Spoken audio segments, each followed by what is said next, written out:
Esta es la clase correspondiente a las buenas prácticas agrícolas que estamos dando en el año 2020 a través de las buenas prácticas agrícolas. Son un conjunto de prácticas, conocer respecto de qué son, quiénes las requieren, para qué sirven y cómo se demuestran. La definición del SENASA del 2018 dice que las buenas prácticas agrícolas son prácticas orientadas a la sostenibilidad ambiental, económica y social para los procesos productivos de la explotación agrícola que garantizan la calidad e inocuidad de los alimentos y de los productos no alimenticios.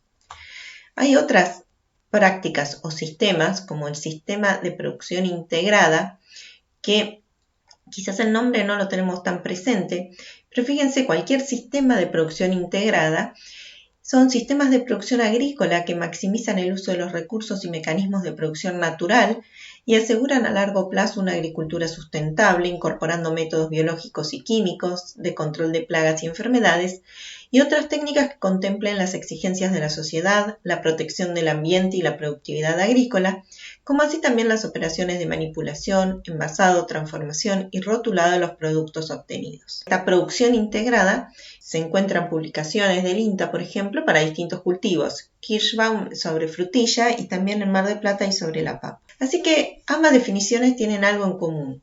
Quieren garantizar la inocuidad y calidad de los alimentos, quieren proteger el ambiente y quieren garantizar el bienestar de las personas, considerando, por supuesto, las demandas de la sociedad y considerándolo posible de mantener en el tiempo, lo cual significa sustentabilidad o rentabilidad o ganar dinero. Todo esto, entonces, es lo que nosotros vamos a usar e interpretar como buenas prácticas agrícolas. También se incluye el concepto de bienestar animal y vamos a ver que dentro de cada uno de los aspectos que estamos hablando ahora, podemos identificar cuáles son buenas prácticas. Acá les ponemos algunos ejemplos.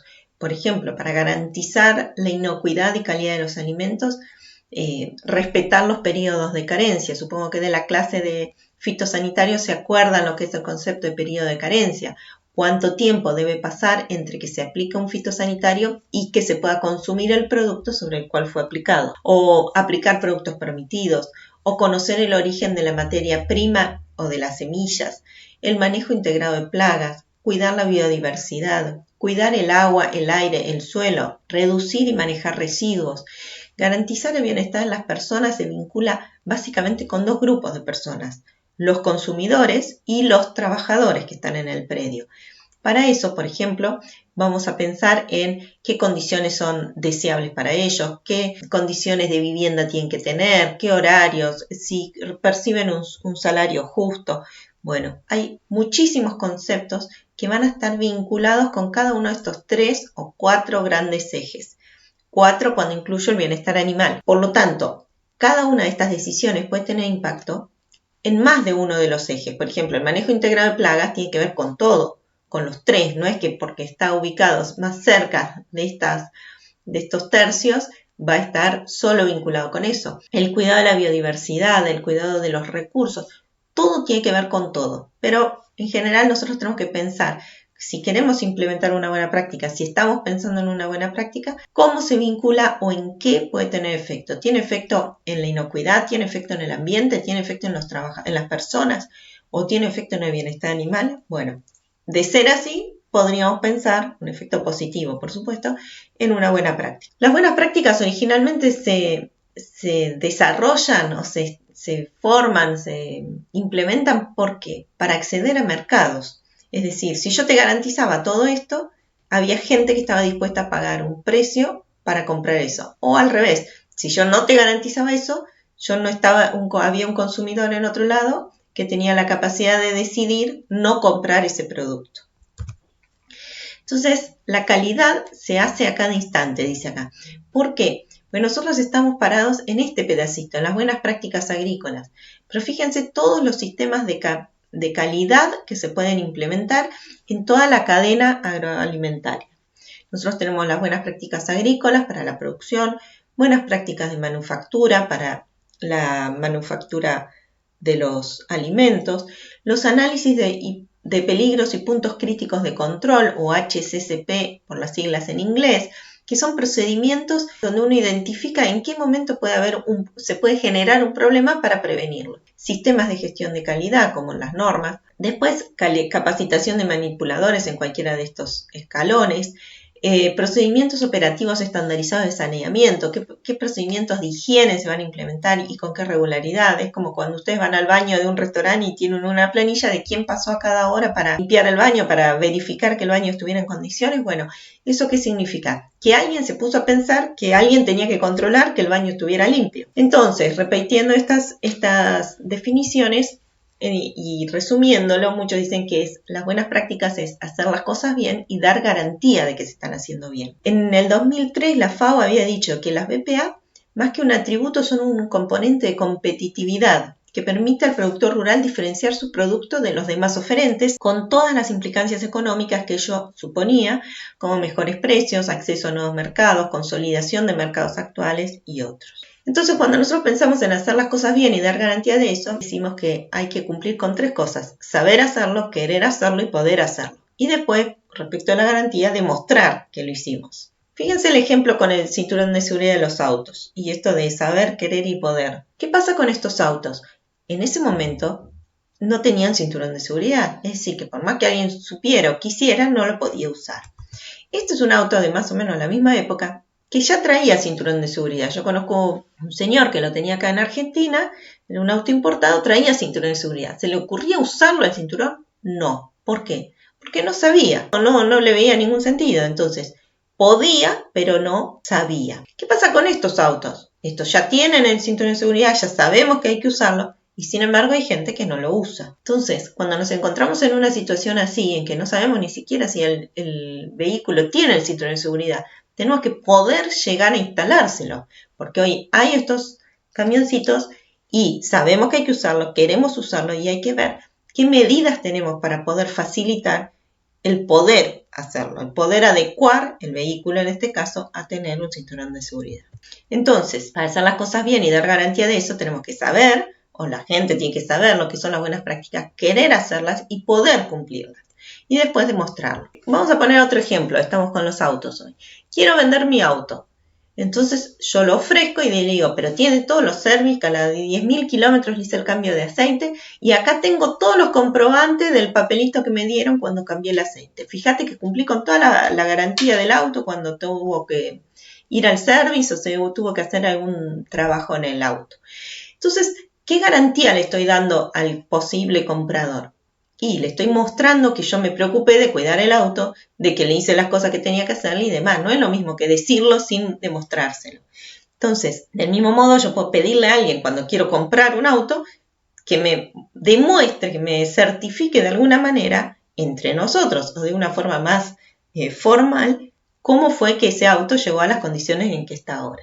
Bueno, buenas prácticas de distintas jerarquías, llamémoslo así. O sea, buenas prácticas que de repente son muy generales, como las Global Gap, que son de los supermercados de Europa, para garantizar a los consumidores de algunos de esos supermercados donde se cumplen las Global Gap, que esos productos fueran producidos o obtenidos con toda una serie de garantías. Hasta prácticas que son quizás súper concretas y específicas. Por ejemplo, PhytoAlert es una herramienta para estar alerta de riesgo de enfermedad del tizón tardío de la papa en Argentina, y con eso el productor puede monitorear y definir si realiza o no la aplicación del fungicida. Después tenemos, por ejemplo, Aprecid, enuncian que hacen la agricultura certificada para darle una garantía a la población en general. Acá no es para vender con un valor diferente. Cuidan los suelos, por ejemplo. El IPCBA también ha enunciado normas para bienestar animal y calidad de carne. Es decir, cada uno puede enunciar lo que es una BPA para sí. Es decir, para Aprecid es una cosa y quizás para alguna otra organización podría llegar a ser otra. Por ahora nadie lo cuestiona a Aprecid de ese modo. Pero sí puede haber que las cosas evolucionen. Entonces, yo digo que estoy haciendo BPA, pero alguien que lo certifique, por ejemplo, en la parte orgánica, ¿se acuerdan en la producción orgánica? No alcanzaba con que Sugasti diga él hace orgánico. Va alguien y lo certifica. Después puede ser que alguien lo crea nomás, porque yo lo diga y tengo credibilidad. Por ejemplo, hay una feria verde en Mar del Plata donde venden productores que dicen que lo hacen sin producción de agroquímicos. Entonces, ¿qué pasa? Los consumidores que van ahí confían en el que lo ofrece. Y si no, las buenas prácticas son hasta que se muestre lo contrario, se demuestre que lo que se hacía de un modo ahora no es tan bueno y hay una práctica superadora. Entonces, ¿qué es vivir con buenas prácticas en cualquier ámbito? Por ejemplo, nosotros en la facultad de NICA antes imprimían los parciales con mucho espacio entre sí, o el cuestionario inicial que les dimos en marzo, y simples fases. Eso llevaba como 4 hojas. Por 100 alumnos eran 400 hojas. Nosotros, ¿qué hicimos? Lo pusimos en 2 columnas y doble faz. Ahora nos lleva 1 hoja. ¿En qué tuvimos impacto con esa buena práctica? Redujimos el uso de papel, el transporte en papel, el guardado de papel, la energía necesaria para imprimir. Sí, para un montón de cosas hicimos una pequeña buena práctica. Otra buena práctica, porque esto es para que ustedes empiecen a pensar las cosas con buenas prácticas. Y recuerden siempre que hay 3 pilares: el ambiente, los clientes o los consumidores o las personas, en algún lado tienen que entrar las personas, y del producto. Cuando cocine, ponga las asas de las cacerolas, las manijas, hacia adentro. Era algo tan simple y que nadie me lo había dicho antes, que desde ahí siempre lo uso. Es decir, no pongamos el gancho de la cacerola, la manija hacia afuera, que nos lo podemos enganchar, se nos cae, se le quema al chico. No, pongámoslo para adentro. Así que en mi familia ya todo el mundo sabe eso. Y ahora lo saben ustedes, así que lo van a implementar. ¿Qué otra buena práctica puede haber? ¿Qué pasa cuando uno quiere adelantar un auto en una ruta? ¿Va y lo adelanta o uno está pensando, bueno, ¿a qué velocidad va? ¿Tengo lugar para irme para el costado? ¿Es un buen momento? ¿No es? Cuando voy a cruzar la calle, ¿pienso que los autos vienen de un solo lado y miro de ese lado solo o miro de los dos? Bueno, si yo lo enuncio, lo digo y después lo demuestro, significa que estoy implementando una buena práctica.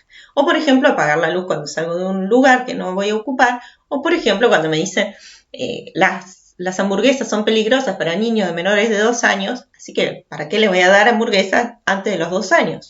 Acá hay un ejemplo de una cuenta que se llama Bromatología en Casa, que participan bromatólogas y hay una ingeniera agrónoma, donde el ejemplo que yo pongo es: retiran más de 100.000 kilos de burritos congelados tras hallar dentro pequeñas piedras. Entonces, ¿qué significa esto? Que con las buenas prácticas lo que queremos, o con las buenas prácticas en sentido amplio, ¿no? Las de manipuleo, las de controles críticos, de puntos críticos, lo que queremos es prevenir que no pase esto, que no haya pérdidas de nada, de ningún alimento, que no haya riesgos. Entonces, ellos pusieron el hashtag no pasa hasta que pasa, y es lo que a mí me interesa que ustedes lo tengan en mente. No pasa hasta que pasa, y lo que queremos es riesgo cero.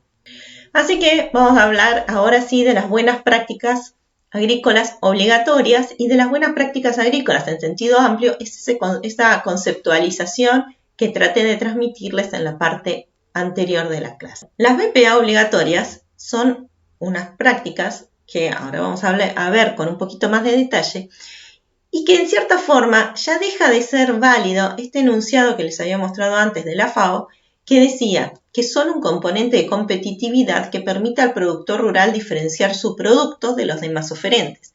Ahora, si me ponen que las buenas prácticas son obligatorias o van a ser obligatorias, dejaría de tener esa diferenciación. Así que vamos a tener que empezar a buscar alguna otra para tener acceso a diferentes mercados. Chile, por ejemplo, que tiene un nivel muy avanzado de implementación de buenas prácticas para poder exportar alimentos, que es una de sus principales actividades económicas, es mucho más competitivo que Argentina, si se quiere, en esos aspectos.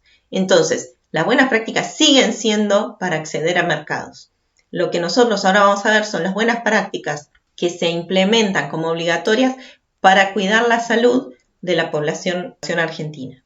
Primero de todo les voy a comentar qué es el Código Alimentario Argentino. Es un reglamento técnico en permanente actualización que establece las normas higiénico-sanitarias, bromatológicas, de calidad y genuinidad que deben cumplir las personas físicas o jurídicas, los establecimientos y los productos que caen en su órbita. Fíjense cómo se ve esto en internet. Uno pone Código Alimentario, aparece la página de Argentina, en más Código Alimentario. Y acá están la ley que lo regula, los decretos, y después vienen los distintos capítulos, dentro de los cuales pueden encontrar distintos artículos, con disposiciones generales, condiciones de las fábricas y comercios, de los productos alimenticios. El capítulo 4 habla de los utensilios, recipientes, envases, aparatos y accesorios, normas para la rotulación, publicidad de los alimentos, alimentos cárneos y afines, alimentos grasos, aceites, alimentos lácteos, harinas, alimentos azucarados, alimentos vegetales, bebidas hídricas, agua y agua gasificadas, bebidas fermentadas, bebidas espirituosas, productos estimulantes o fructivos, correctivos y coadyuvantes. Estos son de la industria alimenticia. Alimentos de régimen o dietéticos, aditivos, harinas, concentrados aislados y derivados proteínicos, metodología analítica oficial y ahora sí, procedimientos y misceláneos. Ahora, dentro de todo esto, fíjense que son casi 1500 artículos que regulan todo lo que tiene que ver con la alimentación, en cierta forma, con el código, es el Código Alimentario Argentino.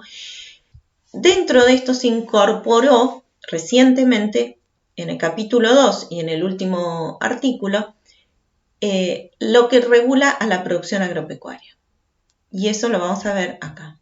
En el artículo 154 tris dice esta normativa, que es la que vamos a leer someramente ahora para que tengan noción, y que es obligatoria desde el 2 de enero del 2020 para los productores frutícolas y a partir del próximo enero del 2021, es decir, para la producción hortícola. Y como ya vimos en la clase pasada, producción hortícola incluye la papa, la zanahoria y todos los productores pequeños de los cinturones hortícolas de las grandes ciudades. Entonces, el objetivo del Código Alimentario es la protección de la salud de la población y la buena fe en las transacciones comerciales.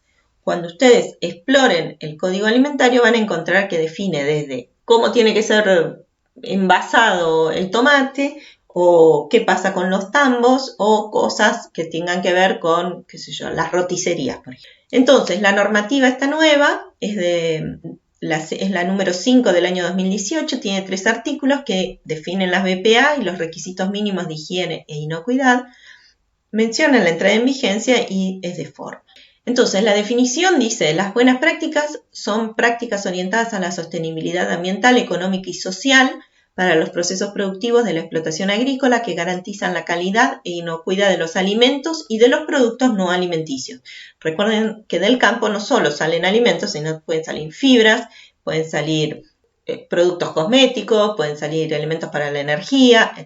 Los puntos principales son alimento inocuo, cuidado del ambiente, cuidado de los trabajadores y que era esto los 3 ejes que vimos anteriormente. Además le agregamos bienestar animal y que sea posible, es decir, sustentable. Inocuidad es la garantía de que los alimentos no causarán daño al consumidor cuando se preparen y o consuman de acuerdo con el uso a que se destinan. Las normas de inocuidad son obligatorias y estipulan los requerimientos para que los procesos aseguren que los alimentos sean aptos para el consumo humano y son de carácter público, no pueden ser secretos. Cómo hacer algo para que sea inocuo tiene que ser público. Respecto de los requisitos mínimos de higiene e inocuidad, vamos a mencionar los cuáles son y están clasificados en estos puntos que es 2.1, 2.2, 2.3 y así. El primer punto habla de la documentación obligatoria y trazabilidad. Y dice, los productores deben cumplir con la inscripción en el Registro Nacional Sanitario de Productores Agropecuarios, RENSPA. 2. Los productores deberán identificar los alimentos frutihortícolas producidos empleando etiqueta rótulo, consignándose los datos previstos en la normativa vigente. 3. Los productores deberán trasladar los productos frutihortícolas producidos empleando el documento de tránsito sanitario vegetal cuando las autoridades sanitarias lo exijan previsto en normativa vigente. Entonces sacamos 3 ideas de acá. Hay que tener RESPA, hay que identificar el producto y hay que tener DTV, el documento de tránsito vegetal. La trazabilidad, ¿qué es? Es la capacidad para seguir el desplazamiento de un alimento a través de una o varias etapas especificadas de su producción, transformación y distribución. Entonces son procedimientos preestablecidos y autosuficientes donde pasamos de la producción primaria al empaque, al mercado, a la comercialización. Es como cuando uno va a la verdulería o al supermercado, debería poder encontrar un rótulo que diga dónde, oriente a dónde fue producido ese producto. En general eso no está pasando, pero nosotros podríamos solicitarlo y sería el objetivo final de saber cada producto de dónde vino y por dónde pasó. Entonces es todo el camino entre el productor y el consumidor. El RESPA es la identificación del productor, es el primer eslabón de la cadena. Hay un código que establece la asociación de cada productor agropecuario con el campo donde realiza la actividad. y asocia 3 elementos indispensables para fortalecer el rastreo de los alimentos con destino al consumo: el productor, el sitio de producción y el alimento. Este es un número de RESPA, tiene todos estos números que representan los primeros 2 la provincia, los otros 3 el departamento partido, después es el código de región en departamento con más de 1, el establecimiento y el titular, el productor que ocupa ese lugar en ese momento. Es decir, que nosotros podemos tener en un mismo campo 2, 3, 4 productores, o quizás ya vamos por el número 4 y después de 10 años se lo alquilan a alguien nuevo y va a ser el productor número 5, digamos, va a ser el titular 5. El RESPA fue creado en el 2014 y es una inscripción obligatoria para todos los productores, con independencia de la cantidad de animales que posean, el título por el cual detentan la tierra en que desarrollan la actividad. Es decir, puede ser porque es el dueño del campo o porque es alguien que alquila el campo o porque lo usa el campo. Esto originalmente se hizo para animales, pero actualmente es para todas las producciones. ¿Por qué? Porque si hay una enfermedad o una epidemia a nivel animal o una epifitia, que sería vegetal, el SENASA podría implementar medidas para detener, circunscribir ese problema o realizar prácticas al respecto. Estos son modelos de RESPAs. Acá hay una inscripción en papel, una credencial, como se ve, y esta es actualmente la que sale por la FIP, que es el formulario RESPA, que muestra los datos del titular del campo, pues tiene el número de RESPA, la fecha de alta, vamos a verlo un poco, tiene el número de RESPA con todos esos números que les decía, la fecha de alta, la fecha de actualización, número de CUIG, que es un código único de identificación ganadero, que va en la caravana después, los datos del titular, qué documento o quit, qué razón social, qué tipo de persona, dónde es el domicilio, los datos del campo en sí, cómo se llama, dónde está ubicado, a qué tipo de explotación tiene, cuáles son las latitud y longitud, si es alquilado, cuándo vence el alquiler, y después datos agrícolas que tiene que ver si posee alambrado, si tiene cortina forestal, galpón de maquinaria, depósito agroquímico, sitio de proceso, conoce reglas comerciales, realiza proceso post cosecha, usa semilla propia, hay malezas resistentes, qué cultivos se hacen y qué cantidad de hectáreas, si es bajo cubierta o no, con qué destino, si es para consumo animal, si es para exportación, si es para el mercado interno y si tiene algún tipo de riego. Y después los datos ganaderos, donde considera qué actividades se realizan, qué cantidad de cabezas hay. Por ejemplo, entonces cuenta cuántos vacas, novillos, toros, todas las categorías animales, pero también de las otras especies, porcinos, ovinos, equinos, aves, etc. Con esto, el SENASA podría o tiene un control para identificar situaciones problemáticas y actuar en consecuencia, como principal objetivo. Entonces, fortalecer la tarea de rastrear un alimento vegetal con destino al consumo en el cual se detectó una no conformidad en parámetros de inocuidad. Para eso es por qué nos interesa la trazabilidad de estos alimentos, identificar los alimentos vegetales en los mercados mayoristas de comercialización. Para eso tenemos los rótulos también. Entonces sabemos, en un rótulo tiene que figurar toda esta información que les vamos mostrando algunos ejemplos. Para un tomate, acá tenemos lechuga.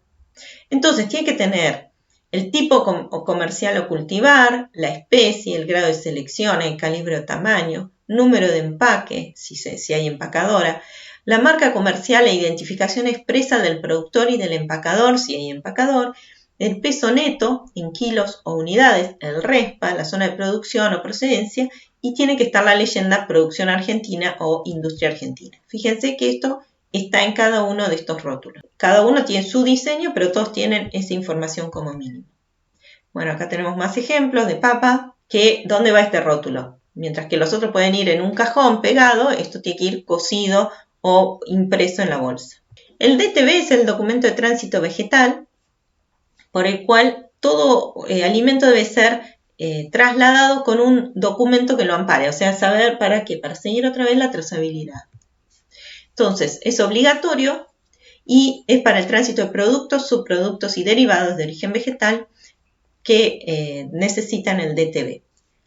Ahora sí, el DTB tenía una implementación gradual. Por ejemplo, en un momento la papa no entraba porque había un volumen de producción muy grande y ahora sí. Eso también genera problemas. ¿En qué sentido? Porque hay mercados informales de los productos que con esto se ven restringidos o se podrían ver. Bueno, acá tenemos los datos que tiene que tener y pasamos al segundo punto. En este caso van a ser aspectos que ya estuvimos viendo en la clase de productos fitosanitarios. Voy a leer rápidamente lo que dice la normativa.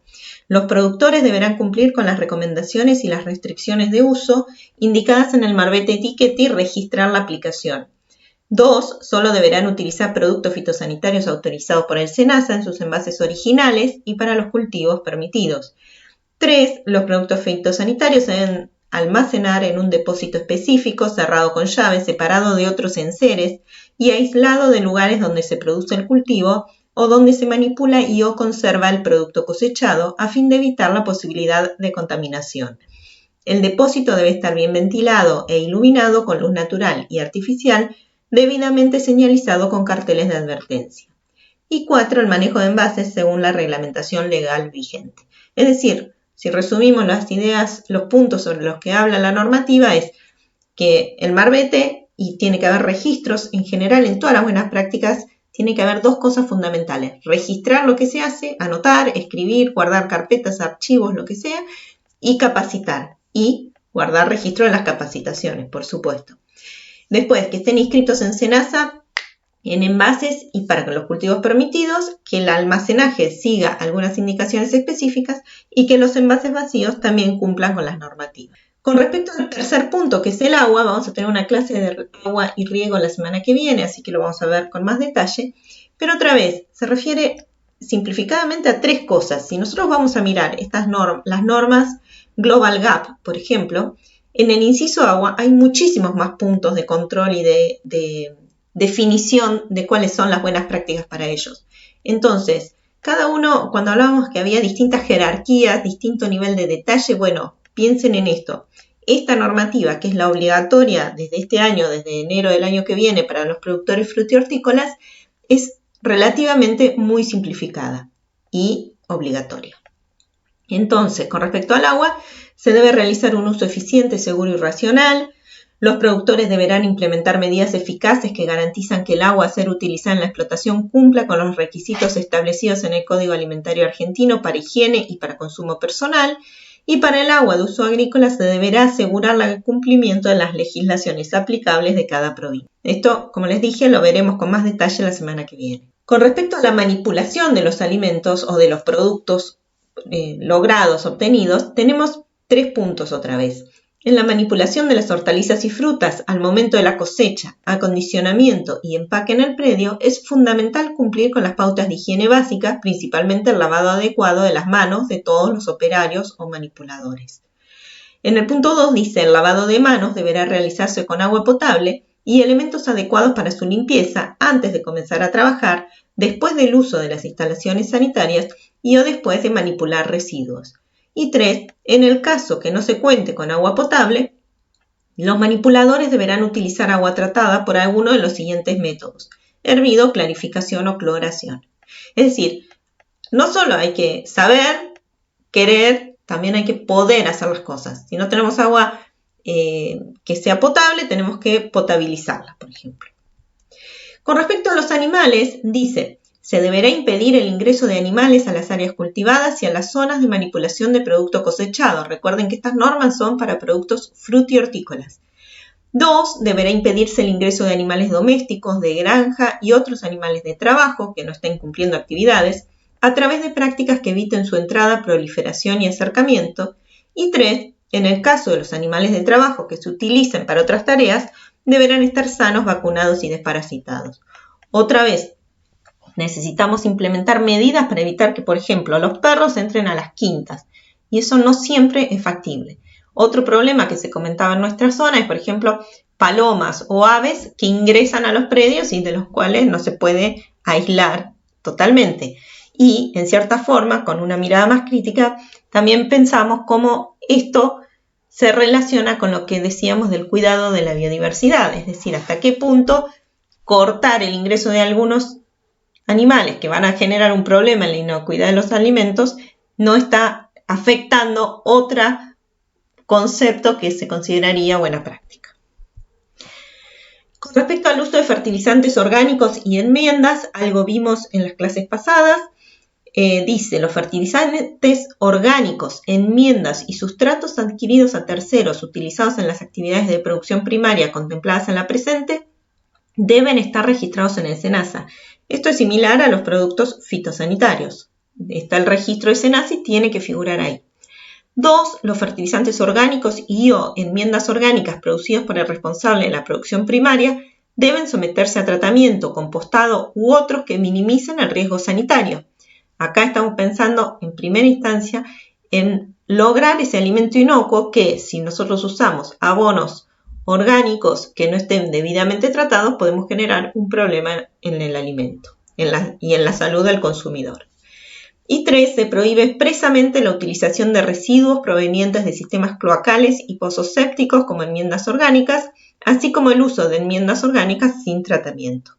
Fíjense que una cosa que ustedes ya saben de que hay algunos fertilizantes inorgánicos que pueden ser contaminantes para el agua, como el nitrógeno, y que hemos dicho que es necesario hacer análisis de suelo previo a la aplicación, hay que analizar cuánto va a requerir el cultivo, ver cómo es la distribución de lluvias, por ejemplo, y acá no habla nada de los fertilizantes inorgánicos. Otra vez, es una norma muy básica respecto de las buenas prácticas agrícolas y pensadas para que todos los productores frutihortícolas las pudieran cumplir.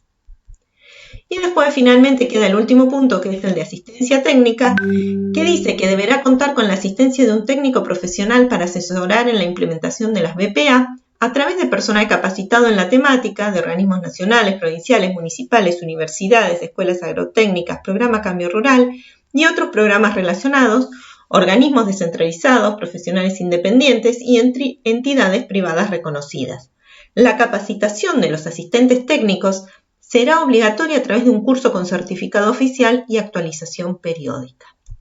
Y fíjense que en esta página, alimentosargentinos.gov.ar, aparece el registro de implementadores que están habilitados actualmente, incluso figura cuando se venció o se les vence el permiso para implementar buenas prácticas.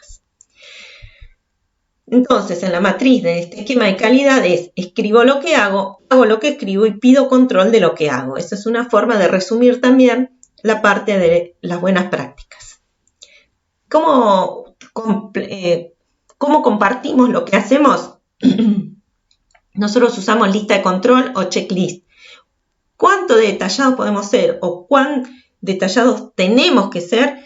Bueno, eso va a depender de en qué tipo de buenas prácticas queremos lograr. Si estamos en las buenas prácticas, estas obligatorias del SENASA que terminamos de releer, van a ser muy simplificadas. Pero yo puedo decir, yo cuido el suelo porque aplico los nutrientes necesarios, o puedo decir, hago análisis de suelo en tal fecha para tal cultivo, estimo el rendimiento en función del pronóstico meteorológico y ser mucho más detallado.